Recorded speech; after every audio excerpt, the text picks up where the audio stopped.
Buonasera a tutti, sono Mario Fumei, consulente finanziario e private banker, mi occupo di gestione dei portafogli, mi occupo di pianificazione finanziaria e anche di fiscalità relativa agli investimenti.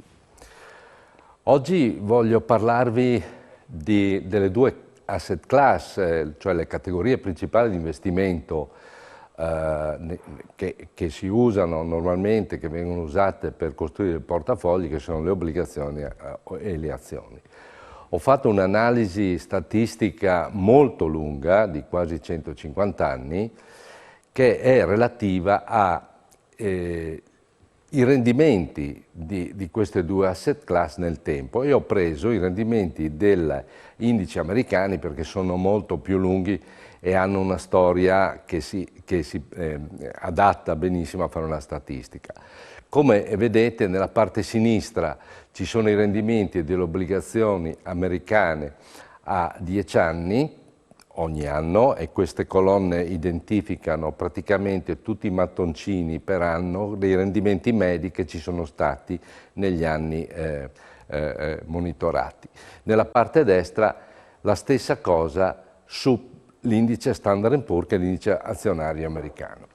Come vedete, nella parte destra le obbligazioni si identificano essenzialmente in tre colonne principali che vanno dallo 0 al più 10%. Nella parte destra invece i rendimenti sono un po' più espansi, nel senso che lì ci sono 4 o 5 colonne principali dove si sono concentrate la maggior parte degli investimenti, dei rendimenti dei vari anni, che vanno dal meno 10 al più 30-40%. Questo significa che evidentemente la volatilità, la variabilità dei rendimenti del mercato azionario è molto più elevata di quella del mercato obbligazionario. Evidentemente quindi si possono ottenere però, come vedete dalla riga in basso dove ci sono i rendimenti, evidentemente si possono ottenere rendimenti molto più interessanti dal mercato azionario che non dall'obbligazionario. Se vedete l'ultima colonna a sinistra del mercato obbligazionario all'anno 2022, dove il mercato obbligazionario ha realizzato un meno 15%. Cosa significa tutto questo?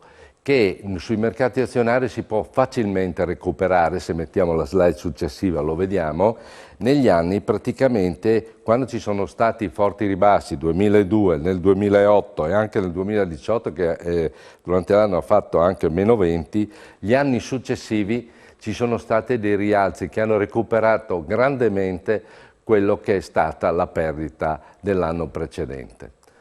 Io ho finito, spero di avervi dato una pillola interessante su cui ragionare. Buonasera a tutti.